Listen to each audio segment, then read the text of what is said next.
Hello, welcome back to the channel. It's me, Emmy the Cat Lady, and you join me here on Spectacle Island because today we are talking about water. So this is part 2 of Emmy's survival guide for the Wasteland. So we're going to expand on Moira Brown's work, and we're going to talk about all the things that people kind of need to survive at the different levels. So we talked about Maslow's hierarchy of needs, and on the bottom tier, which is the most basic things, we covered shelter, and today we're going to cover water. So good old H2O is one of the most important resources for living things. Everything from tiny bacteria to elephants need water to live, and that includes people. We're no different.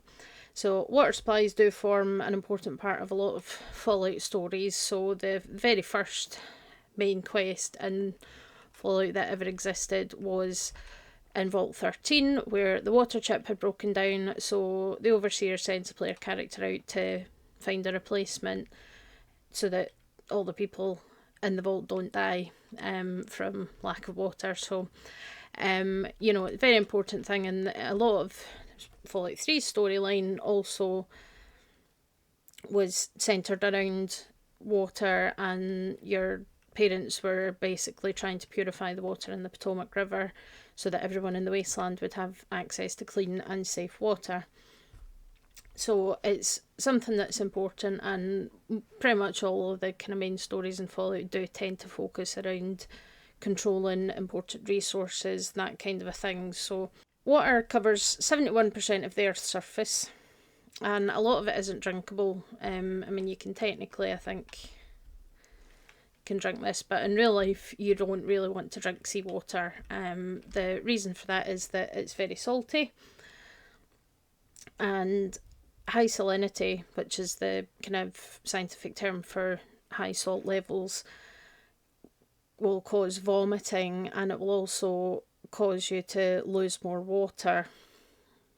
So it actually dehydrates you more, especially if it makes you vomit. So we can only really drink from freshwater sources. But of course, not all freshwater sources are safe to drink either. There's a number of factors that can make water unsafe to drink. So stagnant water, which would be water that's just sitting in a pool, like in, say, a swamp or something like that.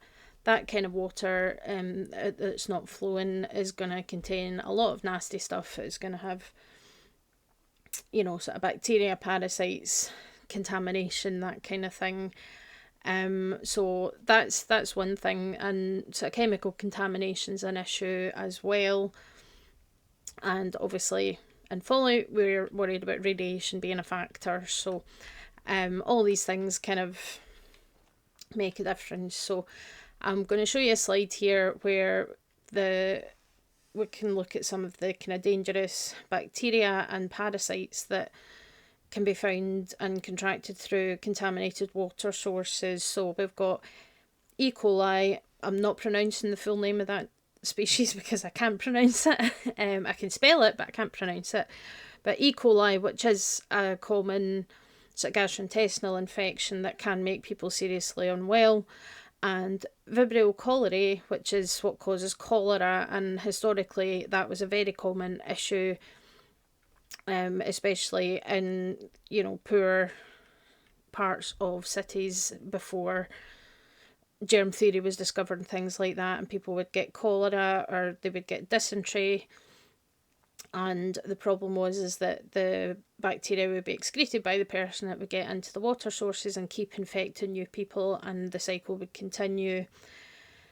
The other two on this image is Cryptosporidium and Giardia. So these are protozoal parasites, which means they're parasites that are microscopic, and they shed their what they call oocysts, which is like egg cysts full of eggs, through the feces, and then that gets into the water, and then it can contaminate food sources, and it can contaminate water sources, and then infect new species, and that includes humans. And again, Cryptosporidium and Giardia can be extremely serious and can make people very unwell and even kill. You can also get viruses. A lot of viruses actually survive really well in water. So norovirus is quite a common one, and it's again a very serious gastrointestinal infection causing vomiting, diarrhea, all that horrible stuff. And obviously the issue for these is because they cause vomiting and diarrhea in people that potentially don't have access to clean water and are at risk of dehydration. Vomiting and diarrhea causes fluid loss, which worsens the dehydration. So it all becomes a self-perpetuating cycle and becomes really, really serious. So the presence of these infectious agents tells us that the water is contaminated, generally with sewage, fecal matter, among other things. And it's these things are monitored and checked for, or they should be, by water treatment plants, where water's getting processed and cleaned up to be pumped into the water system for you to use at home. So it all should be taken out of the water before it reaches the consumer, essentially. We can also see sort of chemical contaminants, and that can be quite significant as well. So all kinds of things. Heavy metals can leach into the water, so things like arsenic, mercury and lead, which can be very, very serious. A lot of pesticides leach into the water, so herbicides that are used in fields, anti-parasite treatments for livestock and for pets. There's actually a whole conversation about that happening in the veterinary world, about using sort of flea treatments and worming treatments for animals, and whether a different approach should be taken because they are contaminating the water and causing problems.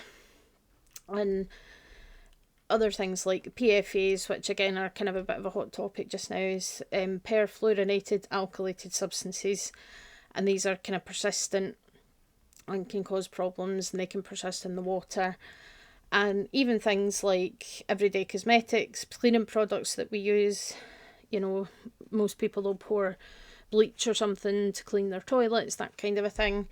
And even medications, so a lot of medications that people take, the medication's excreted either in their faeces or in their urine, and if a lot of that's getting into certain water areas, then it seems to be having an impact on wildlife. There's talk of it having an impact, you know, sort of hormonal things like birth control pills having an impact on wildlife because the hormones are getting excreted into the water.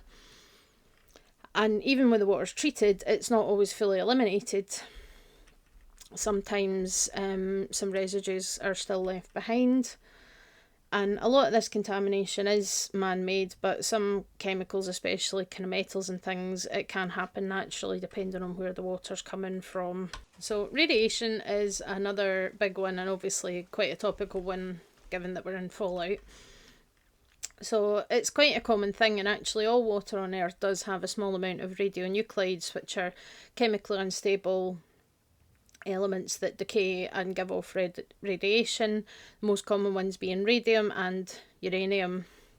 So quite often this happens because the metals are in the ground, you know, if they're so it happens around kind of where uranium can be mined, that kind of thing, and it kind of just leaches and dissolves into the water. But the problem can also be worsened by things like mining, so where actual uranium mines are happening, inappropriate disposal of radioactive waste, which is something that we see a lot in fallout as well. We see lots of places where radioactive nuclear waste is dumped in places it shouldn't be, contaminating the water. Nuclear power accidents, so again that was something that happened in a few places. So in Fukuoka in Japan, so nuclear power meltdowns, nuclear power plant meltdowns and accidents can also contaminate the water, and of course nuclear bombs, not a big surprise. So it does make sense that in fallout a lot of the kind of natural water sources are contaminated with radiation as fallout from the bombs, and of course the degree of contamination does vary by location. So how do we go about finding potable water or drinkable water? So freshwater springs and the like are probably your best bet. So you do want water that is flowing in some capacity. You don't want water that is stagnant and not moving, because it just clings on to contaminants, and moulds and bacteria and things can grow in that. So it's really, really unsafe to drink.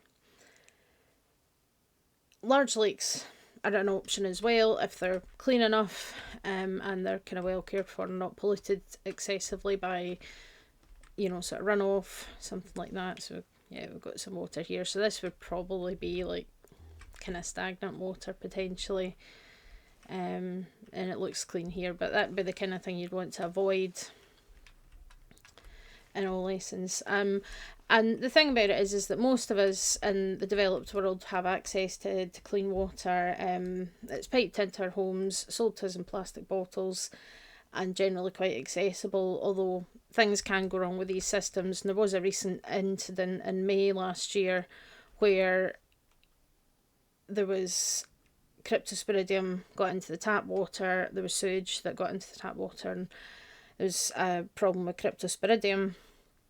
So people had to boil their tap water, and there was a whole kind of lot of talk about that, and drama about that. And that happened in Devon, so kind of very south of England, was where that incident happened, and that was quite a recent one. And there has been other similar incidents all over the world, and obviously it's a situation in a lot of the kind of developing countries where access to clean water isn't as readily available. So when you're in nature, you want to look for clean sources, so avoiding stagnant water, water that's obviously contaminated with fecal matter or dead animals, that kind of thing. And a lot of people talk about, getting water from cactus, and if they're stranded in the desert, from cacti. But this isn't recommended because the other things that are inside the cactus can actually trigger vomiting and diarrhea, and again that'll end up dehydrating you even more than you were beforehand. So cacti aren't a good source really, and seawater is too salty. But there are things that you can do about that to improve the quality of the water and to make it more useful. So let's talk about that. So one thing that you can do is you can get your hands on a water filter.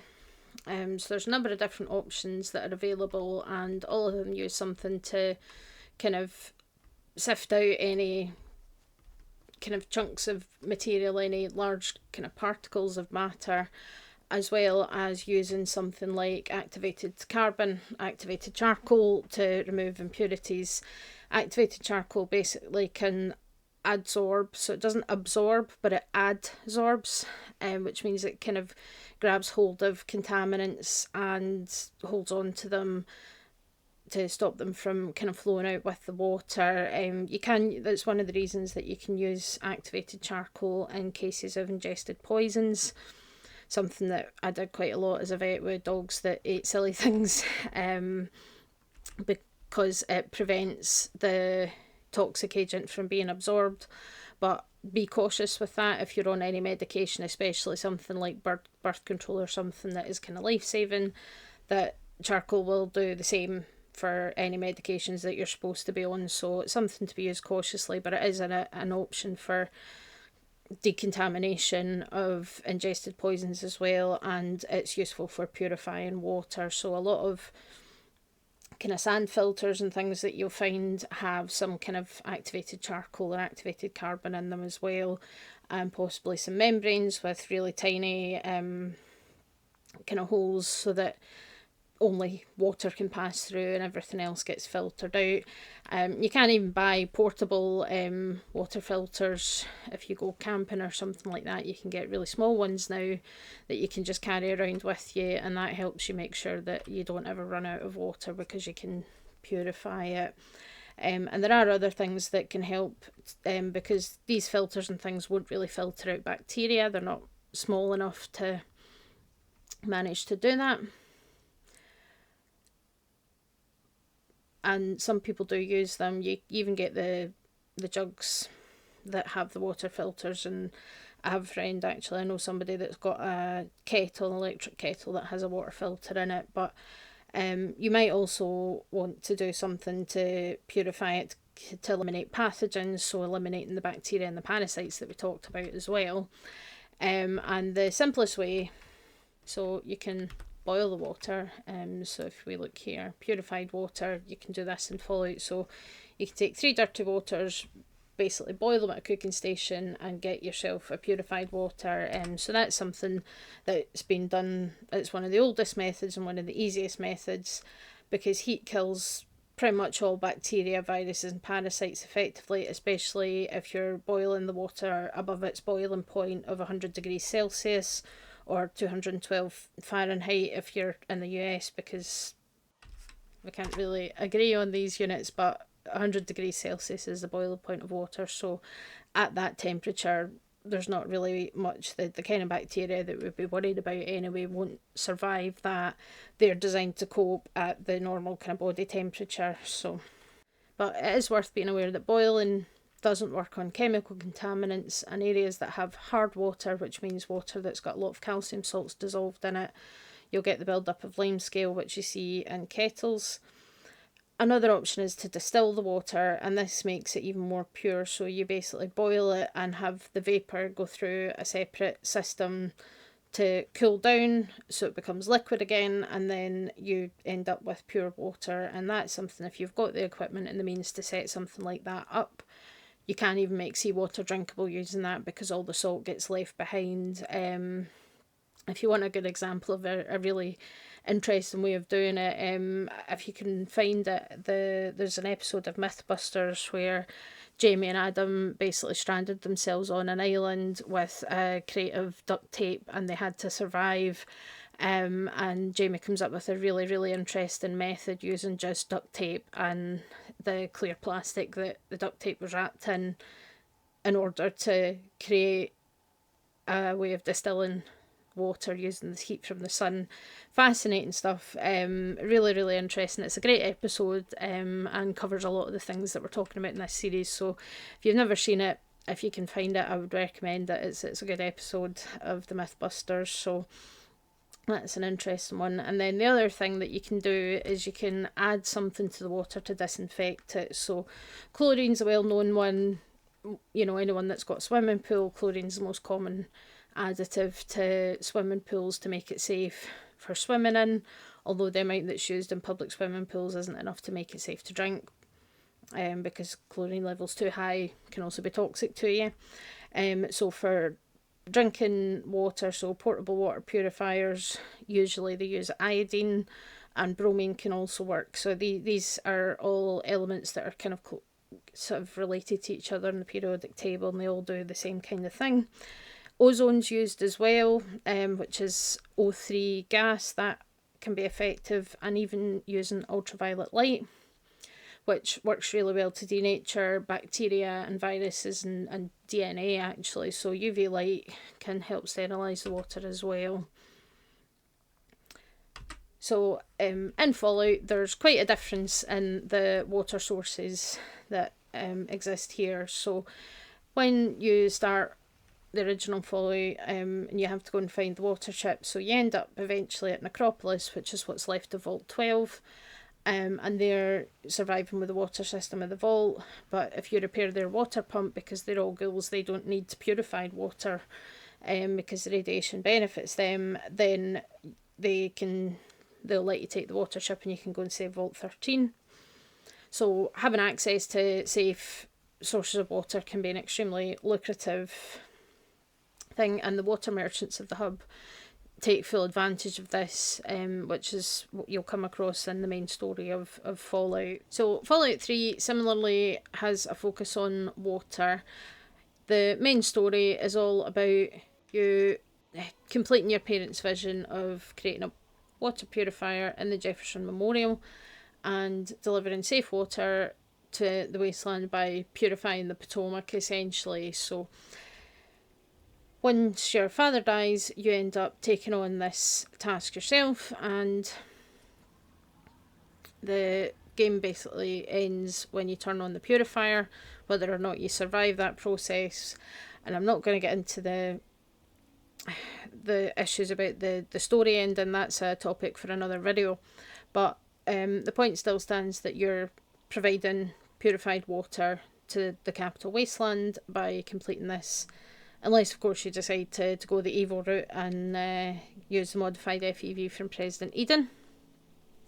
But all other water sources in the capital Wasteland are contaminated with radiation. And that makes sense because, you know, DC took a lot of impact from the nukes. We can see that with how trashed the city itself is and with everything that is around. Obviously the White House is here, the Pentagon's here. It's an important target for any nation that would be at war with the United States. Kind of makes sense. So there is obviously going to be more fallout around compared to what you see in New Vegas. And actually, if we can get close to it, so you can actually see Mirelurk here. So this is an interesting thing that I did discuss in the Mirelurk video, is that Mirelurks have evolved to thrive in the radioactive contaminated water. So this Mirelurk's living in this purified water. I haven't touched him, but he's sitting at, you know, like a couple of hit points.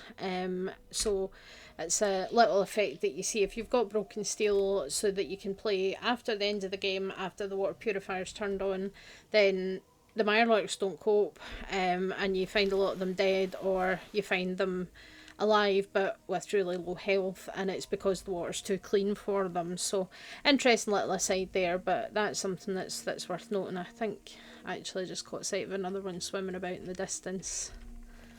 I don't know if it's... Oh, it is. Yeah, so there's another one that's just left with a tiny bit of health because they're swimming about in this clean water and they don't like it. So, yeah, makes a lot of sense, really, in that regard, that we're going to have more fallout in comparison to New Vegas, where we'll head next. So, contrasting with Fallout 3 is Fallout New Vegas. A lot of the water sources around New Vegas are clean, Good Springs and Good Springs Source, which obviously where the town's name comes from. The water's clean, and then here we are just outside Camp Golf and on the shore of Lake Mead, which is also beautifully clean water. As you can see, it's nice and clear, HP 2, RAD 0, so this water's totally safe to drink.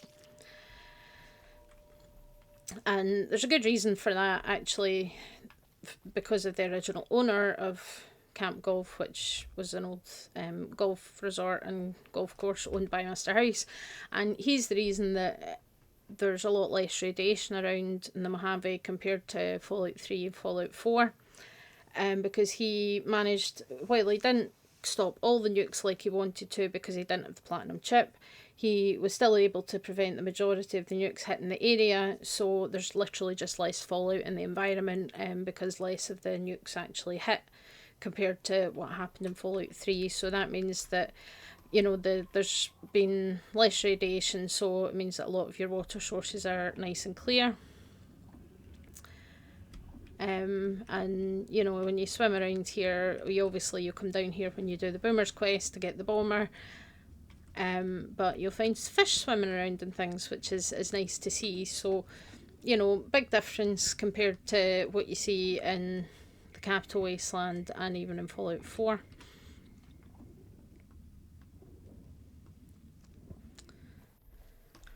So yeah, nice clean water here, and then this is obviously kind of been dammed off.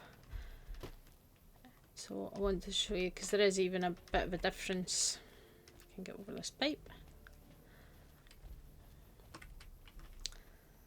So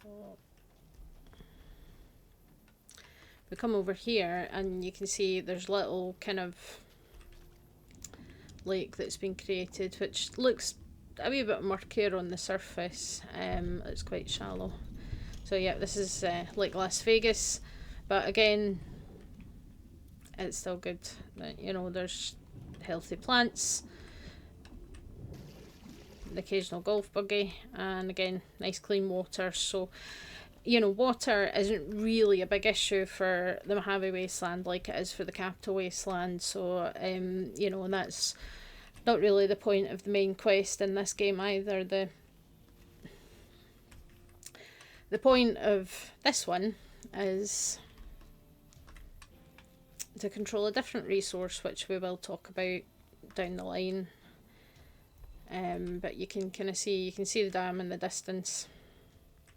So it's, the struggle, the power struggle in Fallout New Vegas is over power. It's over having access to sustainable electricity, and who gets to be in charge of the area and that kind of thing. So a bit different, but water is less of an issue here.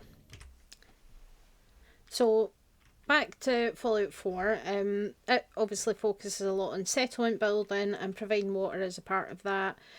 You can build water purifiers and water pumps at your settlements, and if you play in survival mode, you need to drink water regularly. And one of the things that isn't really kind of covered in the previous games is that radiation is not the only risk to the water.